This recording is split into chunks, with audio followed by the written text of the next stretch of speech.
You can't revoke a film degree. Not like a Not with everything we've not been through. like you can a driver's license, but get it?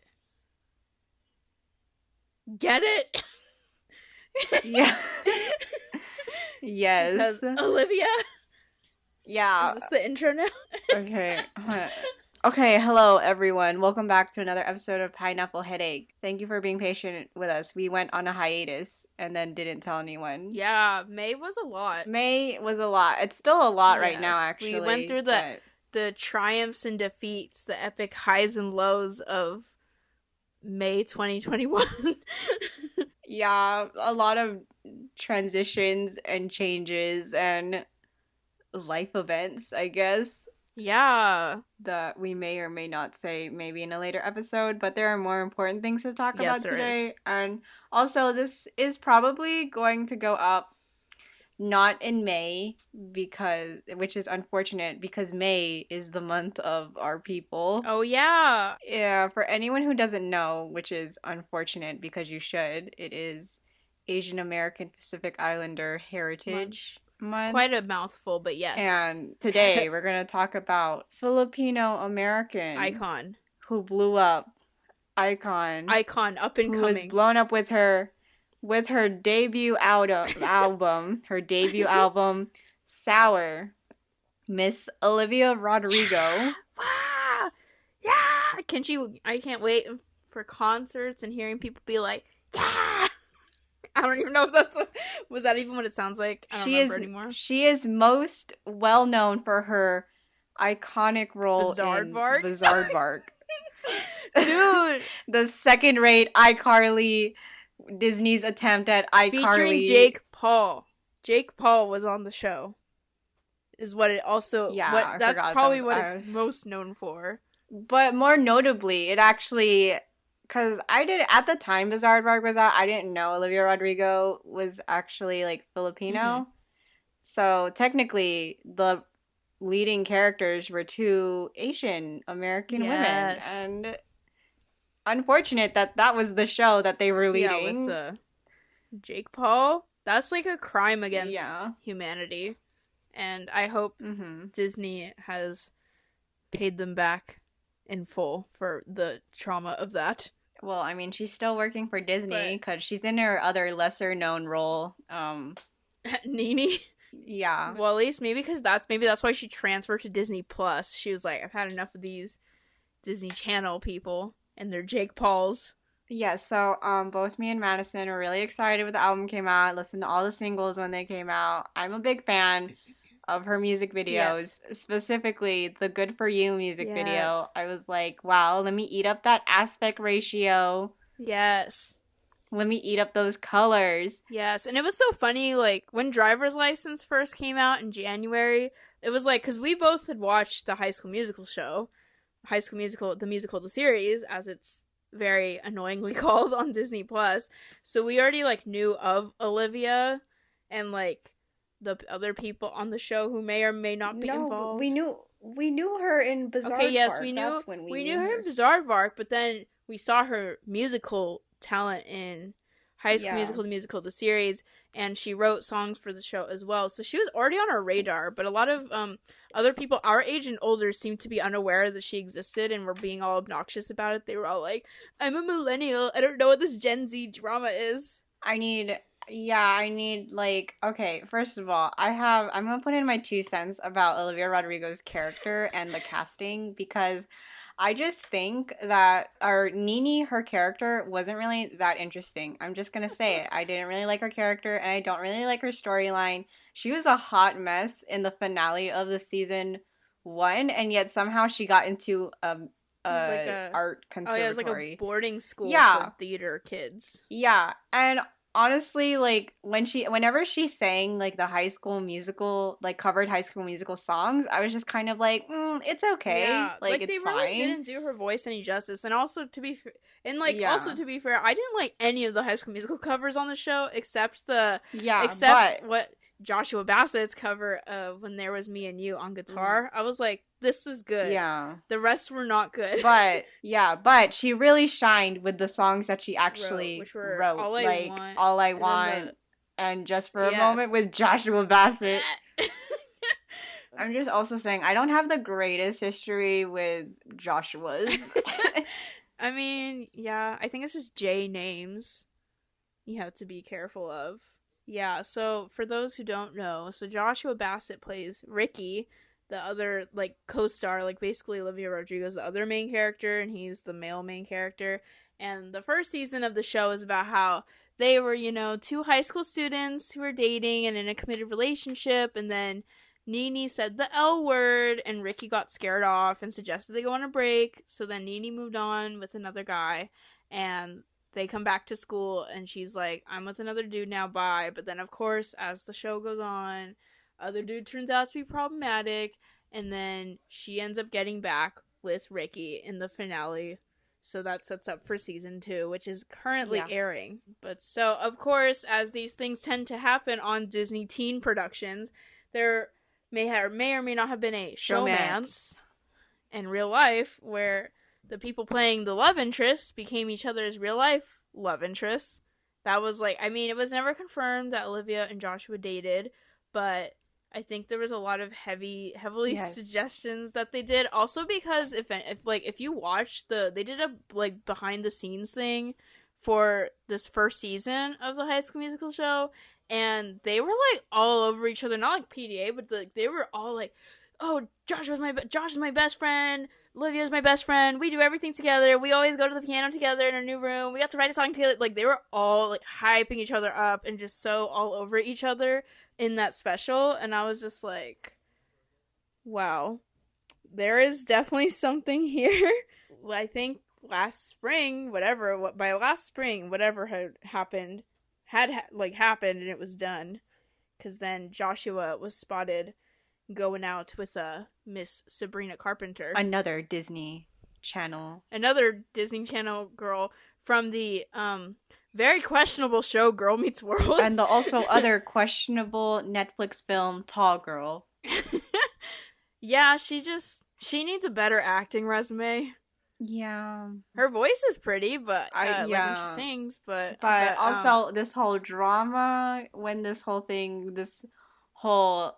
when Driver's License came out, and like everyone was like, oh, she has to be talking about her relationship with Joshua Bassett, and then all of a sudden the Joshua Bassett haters were like, get wrecked, Joshua Bassett, and then some people were also starting to include Sabrina Carpenter in the bashing, and I'm like, I don't think that's fair. Yeah. But then she's like, what, like 21 years old? So the other whole part of this debacle is the age thing, because so Joshua and Olivia were, okay, so Olivia was born, I like had to do all this math, because people were like kind of dramatizing it and being like, Joshua's like a predator, and it's like, they're like they're like 2 years, 2 months apart. Yeah. So when they were like supposedly dating, it was like, I think Joshua was like within the first part of being 18, and she was like 16. So it's like, it's, when you think about it, it's like a high school sophomore and a high school senior dating. Yeah. So like, to me, that isn't like the craziest thing in the world, because I feel like that happens. I don't know, and it's not that big of an age difference. I think also, like, maybe it's just the age that I am, but I kind of just lump the high school teenagers as just like one thing. And it's like I would definitely say an 18-year-old being interested in a 14-year-old freshman is creepy as hell. That's weird, but when it's that is very weird. 15 is pushing it, but 16, I feel like I see that like happen. I think like, it happens not often. Uncommon. Yeah. Or it's like, also it's like a junior and a senior. Yeah. Could be 18, 16, whatever. So like, I don't think it's that insane. So like, but then, so Sabrina is like closer to our age, because I think she's like 1 or 2, maybe 2 years older than Joshua. I think she's 20. Well, now she's either 21 or 22 right now. Yeah. So she's just like, she's definitely a good chunk of years older than Olivia, but not that much older than Joshua. But so that's why when people were dissecting the lyrics of Driver's License, they were like saying, it seems like she's talking about Sabrina because she says, like, that blonde girl, and that she's, like, Olivia talks about how she always felt insecure because the blonde girl's older than her. Mm-hmm. So it's like, I mean, it's not like Olivia confirmed anything. And even then, like, when you watch the Deja Vu music video and you look at the other girl that was casted in it, and you're like, she looks like a brunette version of Sabrina Carpenter. Yeah. But then, of course, all you really have to do in this situation like that, where you're on, like, the being implied to be involved end of that, where someone writes a song about you, you can just, like, be normal about it and just not do anything. Yeah. But first of all, the first thing that happened was Mr. Joshua over here, he promoted Driver's License on his Instagram story and was like, oh my gosh, guys, the song is so good. You should listen to it.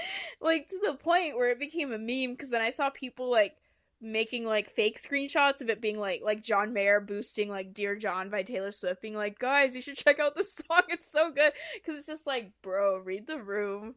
Nah. And so he did that, and then I kept getting TikToks about it, and I got one where they apparently, like, people were alleging, I never saw the source of this, that they were alleging that, like, other cast members from the High School Musical show were liking TikToks and comments saying how, like, the cast is on Olivia's side.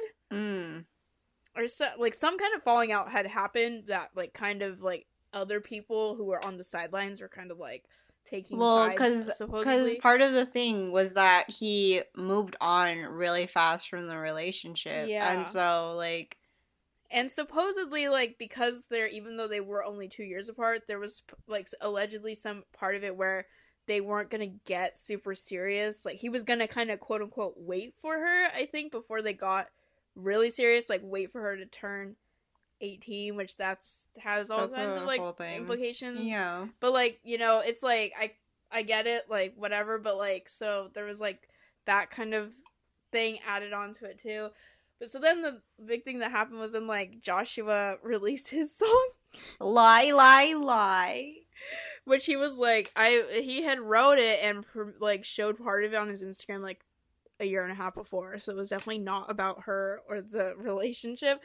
But it was definitely it's a very timely release, because I swear to God, that thing came out, like, a week or two after Driver's License. Yeah, I mean, I don't think, well, if it's, like, he wrote it before, like, their whole relationship thing ended, like, I can understand that, but I feel like when I watched that music video, because it's like, you're obviously, like, the music video isn't going to be made the same time the song is made, right? So, like, you could also just like, shoot the music video with whatever feelings you have now, such as when your ex writes put out a song about you. Yeah. But it's also, like, Miss Olivia was just singing about her feelings. It's not like she was, like, outwardly bashing her ex. She just got a lot to say. She's had to pour a lot out. She's just being a 17-year-old. Yeah. A 17-year-old in love. I don't know what else to say about it. Yeah, so it's like, well, I mean, whatever Joshua Bassett had going on in his head, I feel like is a little bit self-centered. Especially with the music video, because I was like, this boy really thinks he's feeling himself, and I'm just, like, uncomfortable watching the whole thing. Yeah, I think I watched it once, and I was like, wow, I guess I also just don't really like this song. Yeah. And, like, to sound more unbiased, I recently had one of Joshua Bassett's other songs pop up on my Discover Weekly, and before I realized it was him, I was like, oh, I really like this song, and I liked it, and then I saw it was by him. Is it? So he can write songs that I like. I just did not like that one. I'm not dissing that he can't write songs, because, again, like, I like Just for a Moment. Yeah. I also like his other song, Anyone Else. Like, I think it was that one. Yeah, like, I liked it. It's just in that, like, the way in which he's responded to this whole thing, I'm like, it's a little immature of you to do that. Sure. And then Sabrina Carpenter kind of does a similar thing. She said, I'm what is it? Like, I'm all over your skin, and well, no, I was gonna make a Hamilton reference. What is the whole I'm putting myself back in the narrative? Oh yeah, whatever. What's her face says? So yeah, that was what Sabrina Carpenter did. Then her song literally also came out. Like, these, I swear to God, these songs came out. All three of these came out within the same month, and I was like, this had to have been partially planned ahead of time. Like, there needed to be some sort of behind the scenes, like, some planning here because this is just too much. Because then her music video and song were about how like she and her boyfriend go through like a tumultuous time together, but she doesn't let it get under her skin because she's too busy making her skin touch the boyfriend's skin. So basically it kind of came off to me as like I'm not bothered because I'm having a great intimate life with this boyfriend. So bye. Yeah. Like, that was the vibe I got. And I was like, okay, thank you for your input, the token 22-year-old in the saga. Yeah, like, when Olivia's like 17. I think also, okay, I think there's a very big change that happens between 17 and 22, right? Like, you go through a lot of changes in the sense of maturity and also, like, you know, just in general growing up. So for Sabrina Carpenter to be like, yeah, the song is going to be made in response to a 17-year-old's feelings, like, I'm ready. Yeah, like, it'd be one thing if it was, like, because I understand, too, there was a huge problem with, like, a lot of people sending Sabrina hate because of driver's license, which was definitely not warranted at all, and shouldn't have been the response to anybody involved. But it's, like, the way her response was framed seemed to be coming for, like, Olivia specifically, and it's like, I feel like you could have framed it as saying, like, I don't care what she said, but everybody blaming me for some boy's actions, like, needs to stop, because that wasn't really the message. So then that all happened, and I was very personally amused, because, like, kind of like I was talking about earlier, like, so many, like, people our age and older were just so, like, baffled by the whole thing because they didn't know who any of these people were. Right. They were like, who are these? I don't know. And I was like, well, I know exactly who all these people are, so, like, go me. Yeah. I guess. I was like, well, I already know. I don't know why the millennials aren't watching the High School Musical show, considering High School Musical is our thing, but okay. I stay true to my roots, and I watched the High School Musical show. And I also, unfortunately, had tried to watch Girl Meets World several times in the past. Why was it so emotionally charged for, like, 12-year-olds? Yeah. I don't know. But anyway. I don't know. Okay. Anyway. We were supposed to talk. We're talking about Sour. That's what we were talking about. We really detoured into the origin. Yeah, okay. So that's the whole origin story. I'm pretty sure it's going to be all over the place by the time I edit this. But let's start off with Sour, which first I have to say, I'm really loving the early 2000s aesthetic. I obviously grew up in the early 2000s. So yes, but then also to set the stage for anybody who forgot, there was also Deja Vu as a single. Oh, yes. Then Good For You was the single that came out the same week as the album, or like within a week or whatever. I think the week before. But all three of which had music videos. Great. They're all great music videos. Yeah, I love the purple aesthetic of Sour, especially because, and like, as people may or may not know, well, now people probably know, but like, so Olivia Rodrigo is a very big Swiftie. Like, she's been a very vocal Swiftie for like pretty much all the years she's been famous, from what I can see on Instagram and stuff. Like, she loves Taylor Swift and stuff, and she's been able to like actually like personally connect with her and stuff since in the last like 6 months to a year or whatever. And so apparently her favorite album is Speak Now, which is like the closest Taylor has to like a rock album, and it's also so emotional and all that, and the aesthetic of that album is purple. So I was like, I see those influences there. Not to be like, I don't like saying like Olivia's gonna be the next Taylor Swift or whatever, because like Olivia should just be the next Olivia. Yeah, she's gonna forge her own path.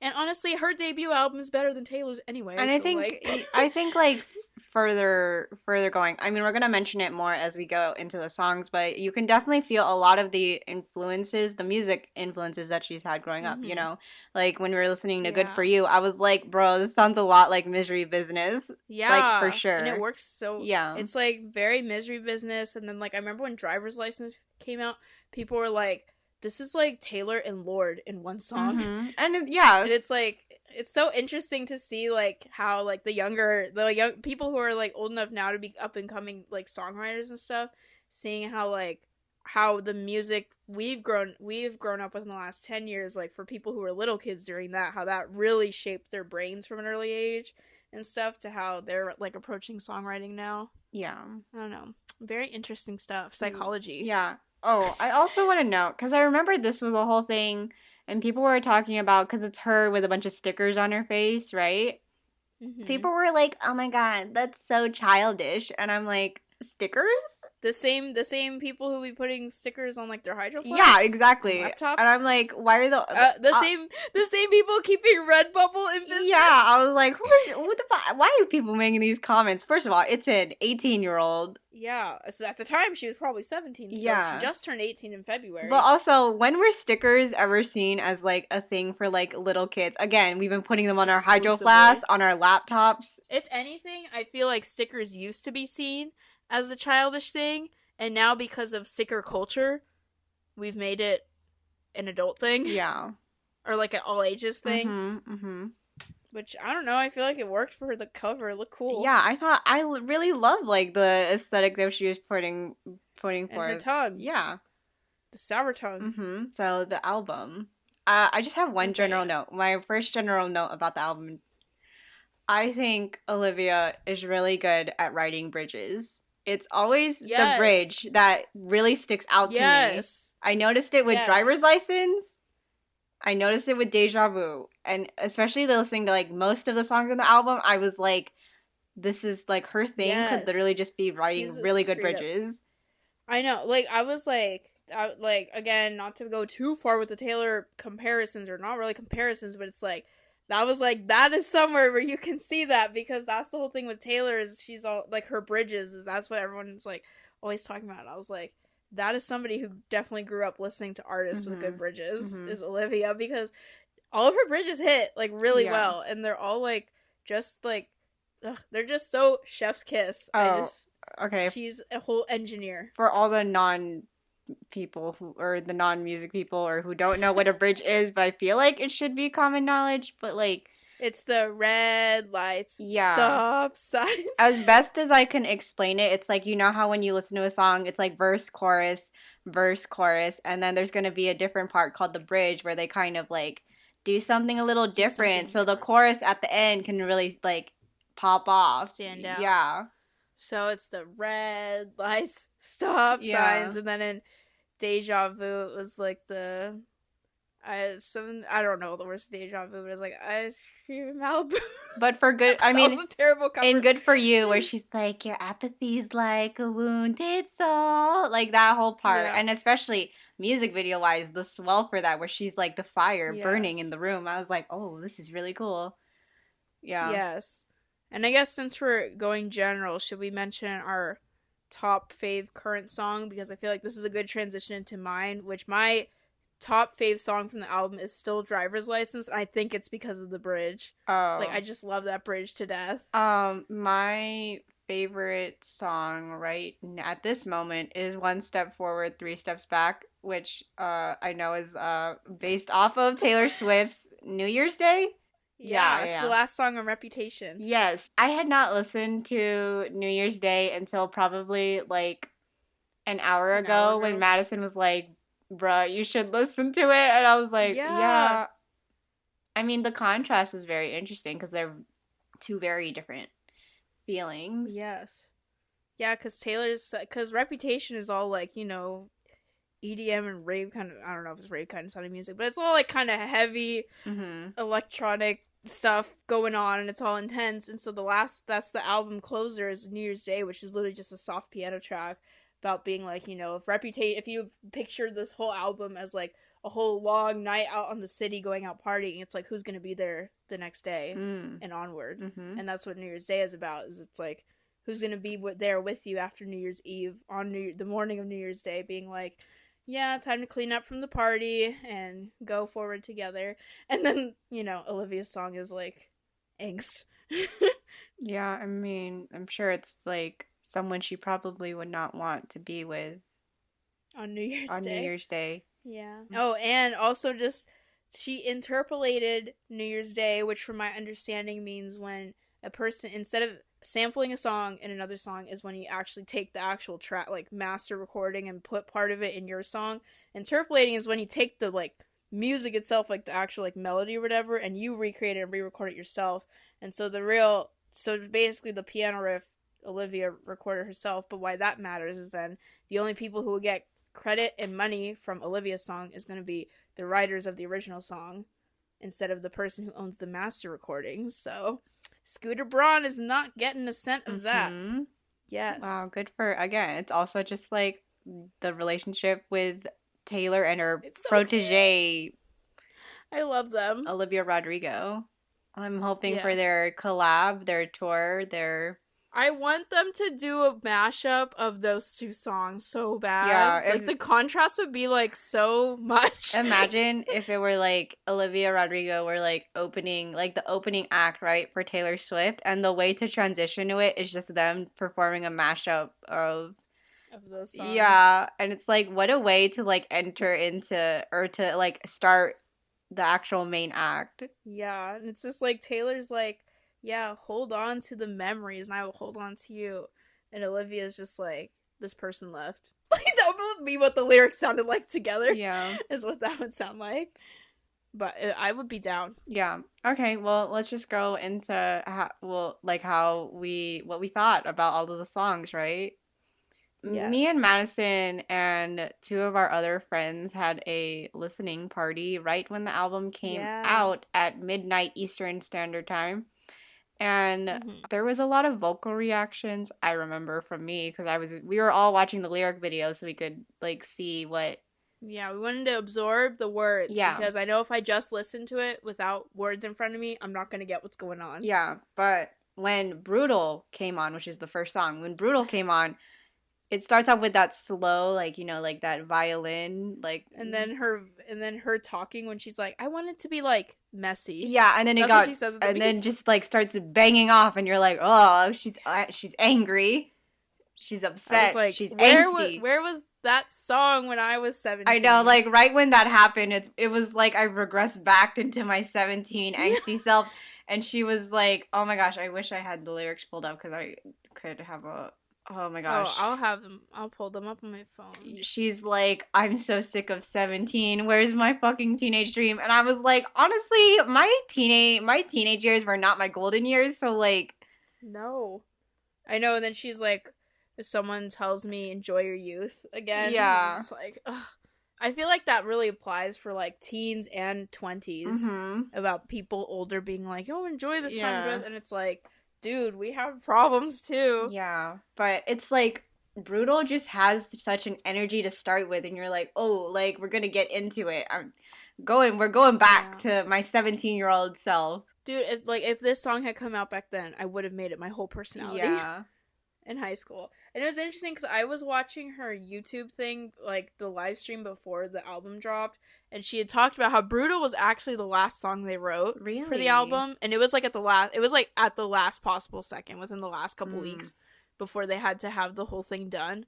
And she was saying how it was like her and the producer guy she worked with, they had been listening to a lot of like 90s music, which grunge was like the big thing, like Right. Nirvana and all that was the big thing back then. So they were like, let's write something like this. And then she was talking about how she like was like, I feel like it should be the album opener, and she was like, it might be controversial to make it the album opener because it's so like Is strong. And I was like, it works so good. It works like, so I well. don't think it's controversial at all. I'm like, if anything, it's such a bold way of like opening the album. Also, because the last lyric is literally, I don't even know where to start. Like, you have, like, what better way to start your album is to have the last lyric of your opening track be about starting. Because it's like, and then it makes the whole rest of it feel like this whole story flowing from Brutal, because she's like, I don't, like, it sounds like, if you were talking to a friend, right, and they were trying to recap this and whole they thing were just to you, rambling on. They're like, I don't even know where to start, and they just go. Like, that's what it makes the whole album feel like. It's literally, it just works so well. It's literally just me and you trying to talk on this podcast, being like, where do we even begin on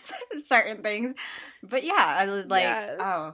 I mean, it just makes me want to just like whenever I put it on my car, I just want to headbang like right at the beginning. Yeah, literally. And then also of course, we all have to appreciate the parallel park line, because, I technically can parallel park, but literally when I went to that car wash thing of hers, like on Saturday, I did like have an epic drove over a curb, and then we did an epic drop down from the curb moment from my parallel park attempt. So I also can't even parallel park. Olivia, thank you for representing me. Oh, well, if only this album came out you were forced to learn before I was living in K-Town, where I had to get good at parallel parking.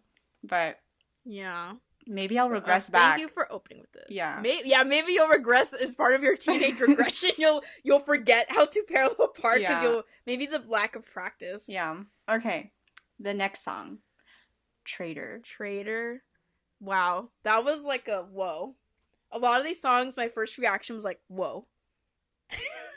Oh my gosh, I think each whoa is different. Wait, the whoa, I remember the reaction I had to this was in the verse where it says, you talked to her while we were together, loved you at your worst, but that didn't matter. I think that was where, like where it says, it took you 2 weeks to go off and date her. Yes, guess you didn't cheat, but you're still a traitor. And I remember like saying it to everyone. I was like, oh my God, he emotionally cheated on her. Yes, I remember you saying that. Because I feel like, I think with Bridges, she has, the other thing she's really good at, and I think Brutal is also an example, is like her hook line. Like that line that's like the hook of the song. Like it's so brutal, it's brutal out there. That was a great hook. Yes. The you didn't cheat, but you're still a traitor. Amazing hook. Amazing. Oh my God. Like the songwriting, the talent that she has in her songwriting in terms of word play, and also just the notes in general. Yes. And again, the whole one-liner, it's just so smartly written for an 18-year-old that I'm like, I feel underaccomplished. Yeah, it's just, oh my God. It's just like, I read the lyrics or I listen to it and I'm just like, I can't believe, I have the things where like certain lines will then stick in my head the more I listen, because then I'm like processing it fully and I'm just like, oh, and then like the part where she's like, remember I brought her up and you told me I was paranoid? Like, I was like, whoa. Because then also the way she like frames the lyrics too is she, like the way she paces it is really good, because she'll kind of talk about stuff, but then it's always that last line of a verse or that last line of a section of a song before it transitions that something big happens, where it's like the I said something and you said I was paranoid. I'm like, oh, you said you were friends and now it doesn't look like it, and then just what is she doing? Whatever she's doing, she needs to keep doing it. Yeah. Oh my God. Yeah. When she's sleeping in the bed we made, like, wow. What? What? Speechless. I'm literally speechless. Yeah. I wish you had thought this through before I went and fell in love with you.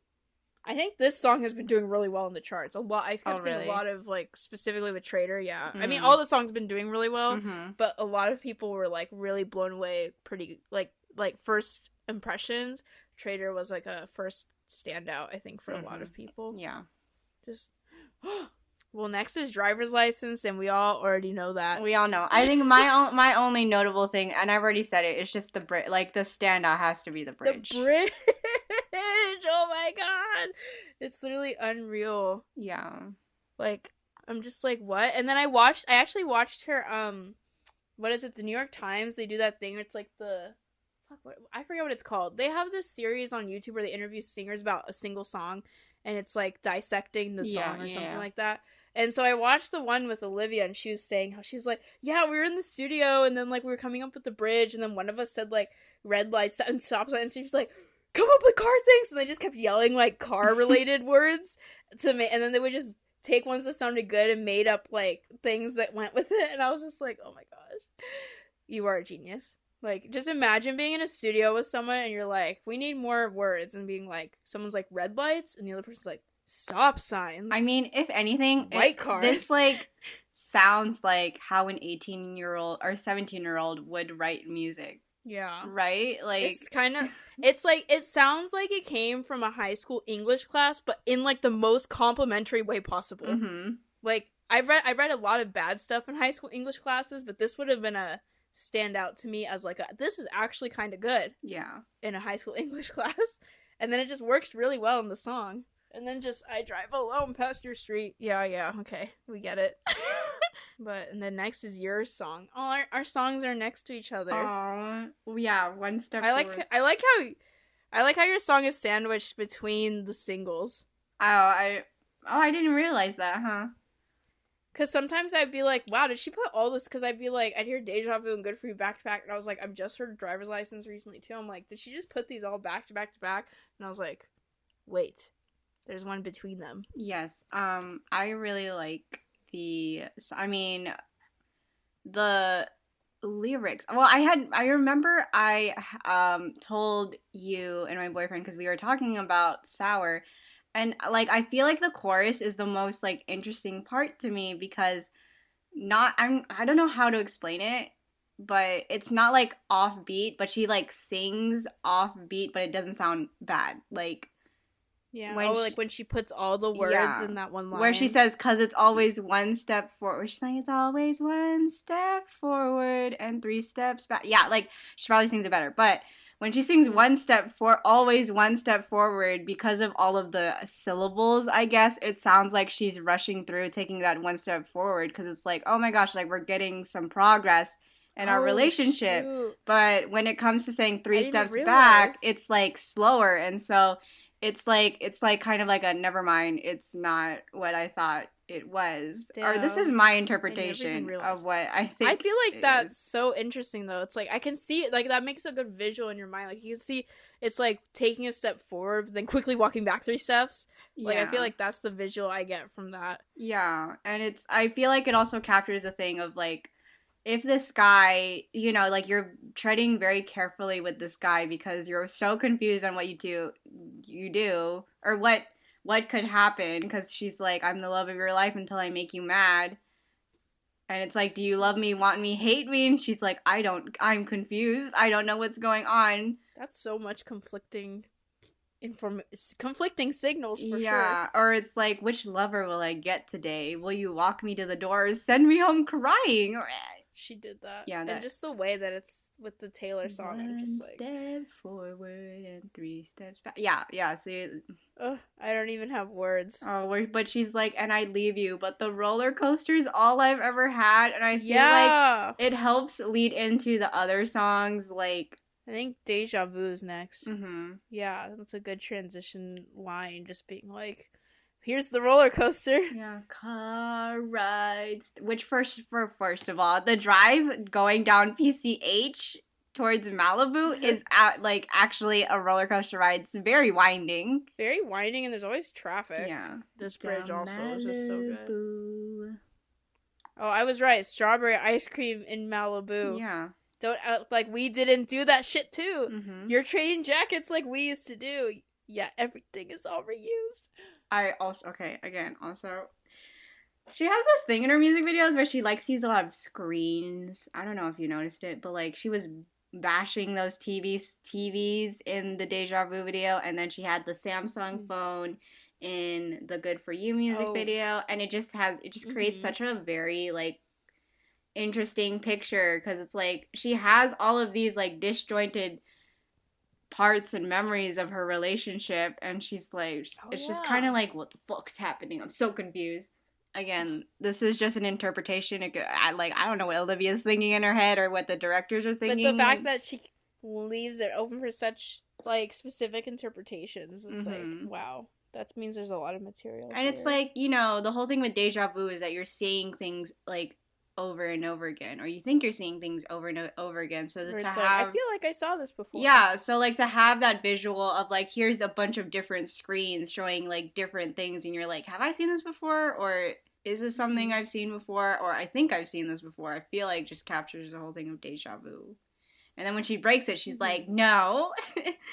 Or she's rejecting the idea that she's not like a girl, or like, I also love the Billy Joel thing, where she like brings in Billy Joel like in the second verse, being like, you played her uptown girl, and then you tell her how you love her between the chorus and the verse, and then the bridge, she's like, yeah, remember that, because I was the one who taught you Billy Joel. Like I feel like that was such a like, that's like a twisting the knife that was already there, because it's already one thing to be like, yeah, like he used to do all these things for me in the relationship, but then it's like, now he's taking something she gave to him and he's offering it to somebody else. Like, it's his own thing, and like she never existed. Like, damn. And I also just love how all three of the singles sounded so different from each other. They did. Yes, they did. I mean, they all touched upon like the same topic, but same topics, but the sound, like the actual music sound, was so diverse. Oh yeah, because the next was Good For You, which is like rock and roll. Yeah, I think I've said my thoughts on this music video. It's a good one. But I do also, again, the bridge where she's like, maybe I'm too emotional. Maybe your apathy's like a wound in salt. And I'm like, oh. Yeah, twisting that, because usually people talk about salt in the wound. Mm-hmm. So that, like, totally makes you think about it. Oh, like, yes. whoa. Also, when she sings in the last chorus where she sings, good for you, you're doing great out there without me, baby, like a damn sociopath. And she just hits and that she, note. Yells it. And you're like, yes. oh, I felt that. And it's like in the music video, she's yes. got like fire in that room and she's just singing. Yeah. And it's just like so close up on her face. And I'm like, oh my God. Yeah, like she really did that. And then after that, it was like sad song again. What's the next? Enough for You. Oh, yeah. The next one is Enough for You, which is like one of the softer, sad songs. Which I liked it a lot. Yeah, so. I have to say though, like if you were dating Olivia Rodrigo and you're like, she's not enough. Also, really. This whole concept of not being enough for somebody else, like, bruh, if you're making people feel inadequate, you need to fix that. Yeah. Like, honestly, Sabrina might want to take... I think Olivia was also giving advice with this album, and Sabrina might want to run. Mm-hmm. I don't know, it's just really sad, because you really do feel... Because the whole thing where she's like... The line where she's like, stupid, emotional, obsessive little me, I knew from the start this is exactly how you'd leave. That part. And exactly how you leave. Oh my God. Like, that hits me every time. I'm just like the turmoil of having an insecurity in a relationship, mm-hmm. and then that being like something you've had from the beginning, and then assuming over time you like are like, no, we're secure now, I don't have that fear anymore, but then it turns out to be right all along. Yeah. Like the tragedy in that. Oh my God. I just want myself back because of this, how much you transform yourself for somebody who does not see you as enough, and then when you're left with you're like trying to put the pieces back together of that. Yeah. And it's like, how do you even get that? How do you even get yourself back after that? Yeah.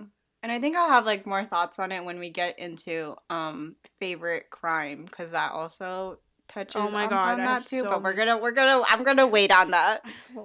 I love favorite crime. And then the bridge here too. Don't you think I love you too much to be used and discarded? And then the someday, I like that it has still that optimistic thing of someday I'll be everything to somebody else and they'll think I'm so exciting and you'll be the one who's crying. Like, yes, someday she's gonna find that person. It gives me the same vibes as like White Horse, Taylor Swift. Yeah, like she's where it's like, I'm gonna find someone someday who's gonna treat me right or whatever. Yeah. It's like she's very, she's still like really young. Like she's still in her teen years. She has like her whole life ahead of her. Literally.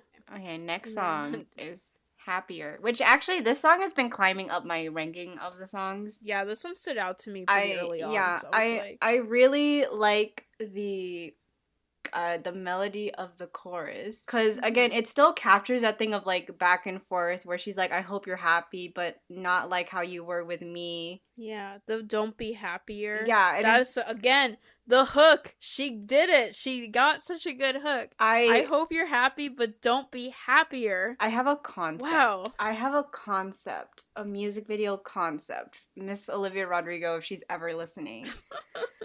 I just feel like the visual image of her on a swing would really work out well with this song, because of this going back and forth where it's like, I hope you're happy, but don't be happier. Where it's like because if you keep looking at the chorus, she says "but" a lot, and it's like, I'm trying to make one, like, I'm gonna say this, but I actually mean something else. This. Yeah.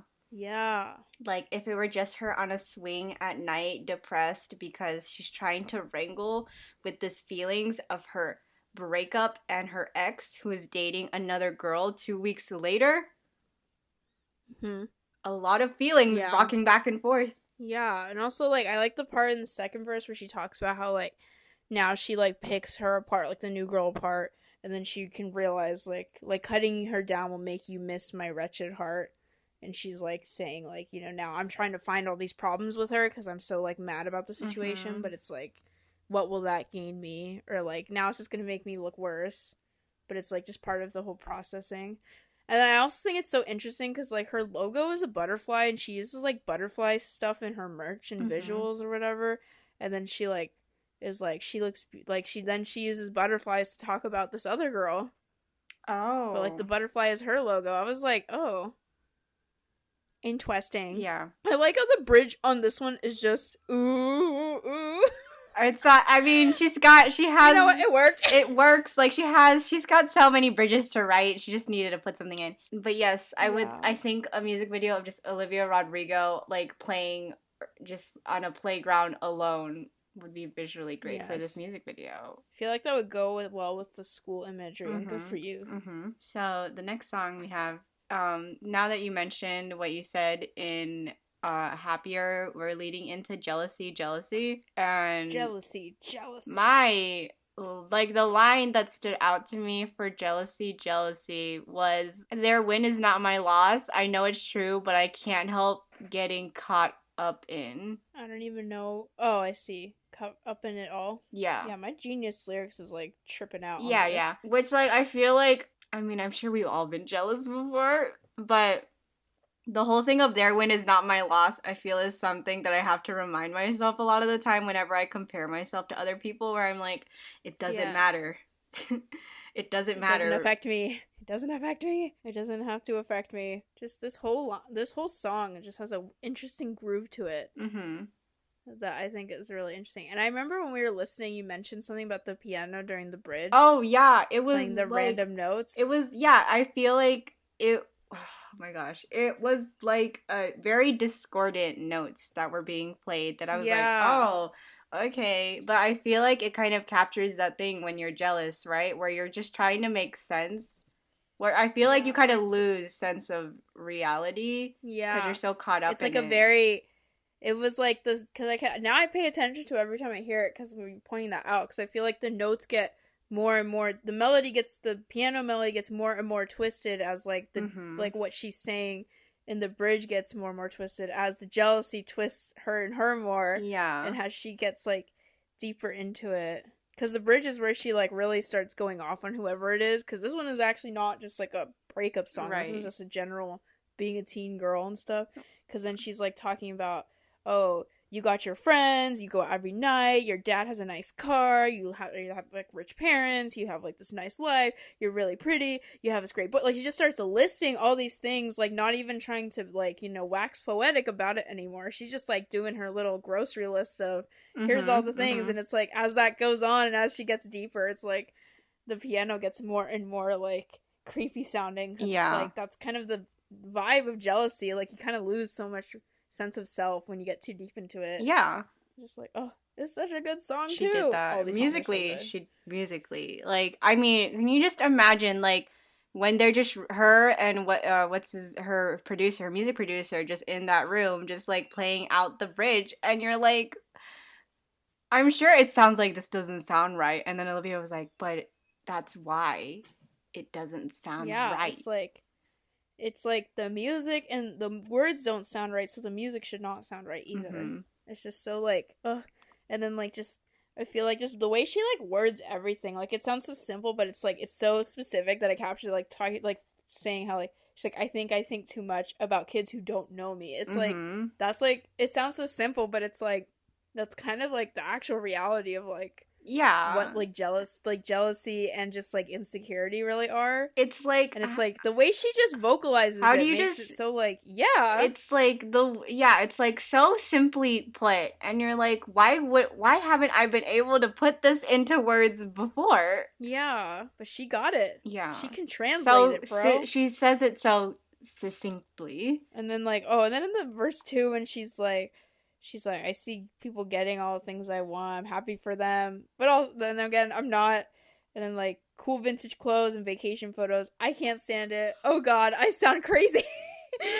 I was like, I feel represented. Thank you, Olivia. Well, it's like because, you know, like, Olivia is a teenager, right? And you know how we, like, have just joked about how it regresses back to our teenage years. But I feel like a lot of the things that we've held on into our 20s still come from like insecurities that we've had in our teenage years. And so like for Olivia to say things like that, it's like, oh, it's like I don't feel that far away from my teenage years when Olivia has lyrics like this, and it's like, oh, I can relate to an 18-year-old still. Yeah. Well, and also because I feel like, too, like, going to college is basically just, like, glorified high school part 2. So it's, like, there's definitely still some of those, like, teenagey, high schooly things going on socially in college. And just at this time of life anyway. So it's, like, I'm like, yeah, I can still kind of relate to this. Yeah, I mean, if you replace, like, her talking about, if you replace her talking about vintage clothes, vacation photos, daddy's nice car, blah blah blah. Like if someone were just like, look at this person with a job and making money, I'd be like, I'm so jealous. They're so happier than I am. And then like, oh god, I sound crazy. Yeah. That would be me. Oh my gosh, I don't have financial stability.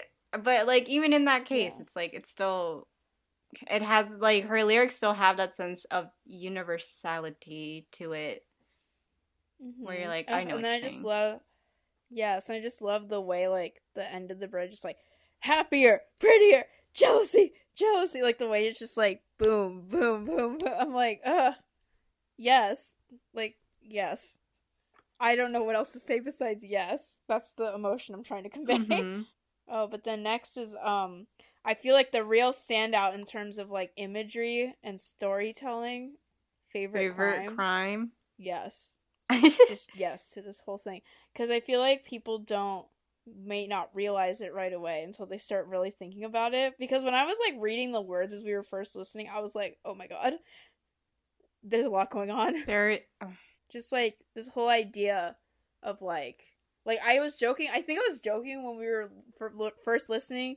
I was like, for the first verse, I was like, oh, it's like POV. You get murdered by your boyfriend. Well, it's like that's kind of what it is. It's it's like talking about being with somebody and they're like destroying you, but like you interpret that as like that's what you sense as love, so you help them destroy you. You aid someone in your own self-destruction. I mean, it says like, as I watch as you fled the scene, doe-eyed as you buried me, one heart broke, four hands bloody. The four hands bloody part is always just my god. Like I'm just like that's such a like specific feeling of like literally knowing, not even like, you know, going through a whole situation and then afterwards being like, oh yeah, like now I can see that there were some problems, but it's like being in the thick of a situation and knowing that it's harming you, but you're like, nah, I'm just gonna go along with it anyway, and like I'll just not only let somebody like, you know, hurt me, but like not just like have to like, not saying like anyone's letting people hurt them or whatever, but it's like, you know, being in a situation where you end up kind of helping somebody destroy you. Yes. Like, and then it's like at the end of it, it's like you weren't like, it's like a whole thing that you have to work through, because then it's like you were hurt by somebody else, but you also hurt yourself. It's just like, oh my god. But yeah, again, I think this is a real cautionary tale to Sabrina. I think she should run. She's about to become the next crime. Used me as an alibi. Joshua Bassett being a serial heartbreaker. Yeah. Well, and not then yet. Just like maybe to be seen. He does like to hang out with John Mayer, or he like really likes John Mayer, which I'm concerned. But and then like every time a siren sounds, I wonder if you're around, because I know I do it all again, bro. Like after listening to the song, I was like, if Joshua just came up to Olivia and was like, "Want to get back together?" I was like, would she do it? Like I'm like, wow. Like, is it one of those where it's like she knows that she shouldn't do it, but she like part of her is like, I want him to want me back. Yeah. Damn. No words. She could really. Okay. I mean, again, how you're saying like how she like visually or creates a lot of images with the lyrics. I'm just saying, if she ever made a music video for this, there is so much potential. It's gonna be so there will be so much said, like, Yeah. visually, that I'm gonna be like, I feel like I would be uncomfortable to watch if she took it in such a direction where it's like, damn, like relationship like that could really mess you up. Yeah. And it's like, that's so much to experience at that young Mm-hmm. of an age. Yeah. It really is brutal out there, Olivia. Yeah. And it does not make me like Joshua Bassett. I mean, and did not confirm that it's about Joshua Bassett, but like, Like, his character was kind of wishy-washy, too. I don't know. Maybe this is all a huge fanfic about Nene and Ricky. maybe if she carried, Since she wrote songs for them, so maybe this is a she's like, this is continuation my of form that. of method acting. I make my whole debut And just album. Okay, again, moving on to the last song, which was such a direction to take. Again, like beginning, book, end. Hope you're. It's brutal out there to hope you're okay. I yeah, feel like like that's an arc. I That was think an that's arc. like such a like. I mean, it's like brutal out there, but she's just like, to this boy I knew. I hope you're okay in this actual brutal world where, Yeah, it's like it feels like a reality check, like yeah. because I feel like a lot of people are gonna be like, "This is just a breakup album. This is just about this one guy, and then this one situation and stuff." And it's like clearly Olivia sees, the rest of the world outside of that, and still experiences the whole world outside of that and all that. Yes, I just want to say also, because the ending, I remember also when we were listening to it for the first time, I was very like thrown off by the ending because I was like, what is this piano happening? Like, why does it sound so familiar? And then I realized, I was like, this is the beginning of Avatar's love theme from the Avatar The Last Airbender. And I was like, wait, this is really good. I was like, wow, this is such a nice tune. And then when I realized it's Avatar's Love, I was like, what a way to end it, because it just makes me think of little Olivia Rodrigo watching Avatar growing up, or Hmm. I don't know, maybe she watched it in quarantine and also was like, I like this song too. But the to have a song like Avatar's Love, where it's like, in the grander scheme of things, like all you really want to do is like to make sure that everyone is loved in a world that, you open with, where it's like, it's so brutal out here, and to have it end with that, it's just like, Olivia Yeah. is like really something to like protect and defend till the end of day. Oh my god. Yeah, it's just there was just so much going on in this song. I've talked to and then I've cried to it. We witnessed somebody cry to it. Somebody else I talked to was like, I just listened to this song at work and I cried at work. And I was I like, remember the this. text where you were like, I just cried to hope you're okay in my car, and I'm like, oh, okay. Well, I cried and then Brutal immediately came on afterwards. I had it on loop, so I was like, okay, tears dried. Let's go again. But there's just like so much, like especially the like I don't know, just the way she like describes like the people in the verses, and then like the way she words like how proud I am like you were created. Mm-hmm. I'm just like whoa, The courage and then to just like unlearn all of their hatred. and just like this whole thing of being like, I feel like at 18 and she Olivia's about to graduate high school, so I feel like there's definitely like this whole I feel like this song is really about just being like there were so many people we know growing up that we lose touch with, and they had like we knew that they had whatever things they had going on. It's like you don't really know what ever happened with that because you lost touch, so it's like maybe you're not actively friends with them anymore, but you don't have any like ill Mm-hmm. will. You just hope that wherever they are, they're like having a good life and stuff. And I feel like at the end of high school, which is where Olivia's at in her life right now, is like a big moment of that where it's like you're reflecting on like yeah, I'm finishing high school. Oh, here's all these Yeah. people that I got to know in high school, and then all these people that I grew up with that I don't really talk to anymore. And like they're probably going off to college too, and you don't really know what they're doing, but you hope it's all going well for them and stuff too. Mm-hmm. And then again, the butterflies come back in this song, like when she's like, address the letters to the holes in my butterfly wings. And I'm like, I still don't know what that means, but I like it. 2 weeks ago, I think she was at the Brit Awards in the UK, which is where she met Taylor and stuff. Mm-hmm. But I think one of the things she did while she was there, 'cause she was performing there, she left, like, she hand wrote letters to, like, Taylor and other, like, artists she really looked up to or was, like, friends with or whatever, and left them at their tables, and she wrote "Hope You're Okay" on the outside of all of them. Oh. So I was like, so then when I heard the bridge and it's, like, addressed letters, I was like, damn, she already did that. Address the letters to the holes in my butterfly wings. I'm not sure what that means. I don't either, but it sounds so rhymed. Good, and it's... Yes, look at you go. Does she mean, like, the part of a butterfly wing that's, like, see-through? Oh, that's wait, or is it, like... No, wait, if you're a butterfly and you have holes in your wings, can you still fly? Wait, do you mean...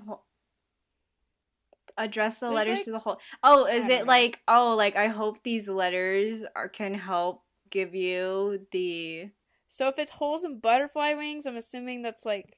Oh, because something, do butterflies get holes in their wings when they go through stuff? Okay, I don't really know, but I feel like the visual of like wings having holes means like it's not as easy to fly. But she said nothing's forever, nothing is as good as it seems. So I feel like the letters are meant to like help, I don't know, like fill in the spaces for the wings to fly. To fill the holes. Yes, to fly. I think we just... I think you got it. I think that was it.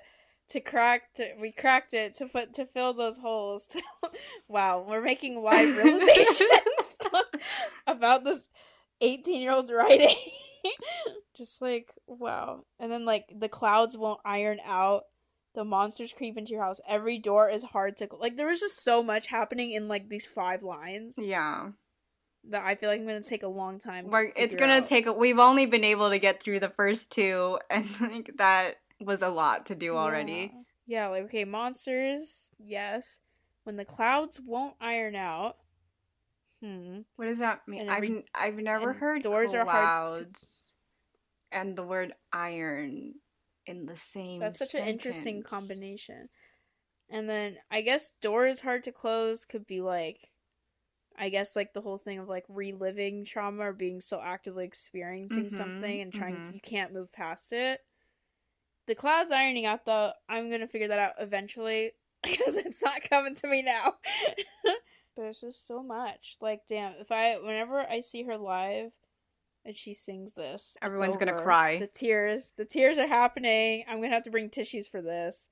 Well, also just the fact that she wrote all of these songs herself, either with Dan Nigro, her producer, or him plus one other person. Like, I feel like so much of, like, not to knock other musicians, but I feel like there is kind of something more personal about when artists self-write a lot of their stuff. Well, yeah, I mean... Even with, like, it's, like, one thing if it's, like, you know, I don't really care if there's other people writing it with them, but I feel like so many other big songs, it'll have, like, 5+ writers on it.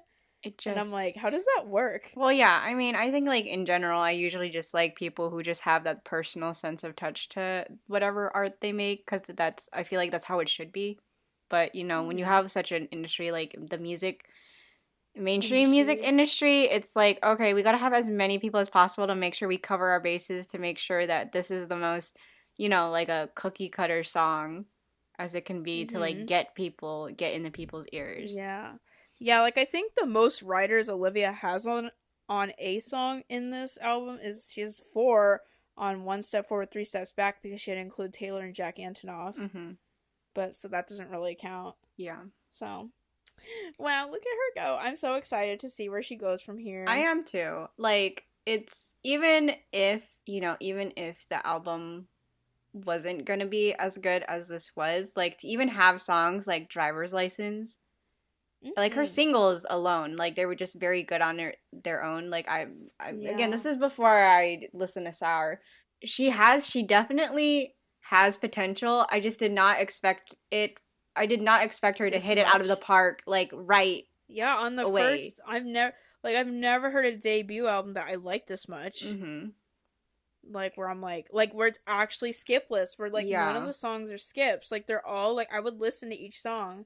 Unless it's just a matter, like, you know, the whole thing of, like, skips, it's, like, a song that I'm gonna skip every time or almost every single time. And there's, like, none of that on here. Like, every time I've listened to this album, I've almost always listened to it start to finish all the way through without skipping, unless I want to start at a specific song, but then I let it loop back to where I started. That is... It's so Yes. good. That is to say Like, that Madison already has the album on CD, and I also bought the album on cassette, and I'm just currently waiting for it to be delivered. yes. So And I'm ready. I already cracked the case for my CD. So now I'll have to go buy another one. That's Thanks, okay. You're Target. supporting the artist. I hope. Yeah. Well, I don't know how much Olivia will get because I'm sure Target will take a cut of it. Yeah, and also it's not that expensive. It's like 13 Yeah. bucks. So Hmm. it's fine. But then I also ordered her composition journal zine thing where it will also come with the CD, but then the first like quarter of this composition book or whatever is going to be her notes and stuff, which I feel like is going to be very Oh, that's interesting to cool. read. I want to see her thoughts, THOTS, on her writing process and all that. But yeah, I'm just so excited for her. Like I've seen like I feel like the other really just successful thing about her is the fact that like, driver's license blew up so much and nobody expected that. Like nobody could have predicted that.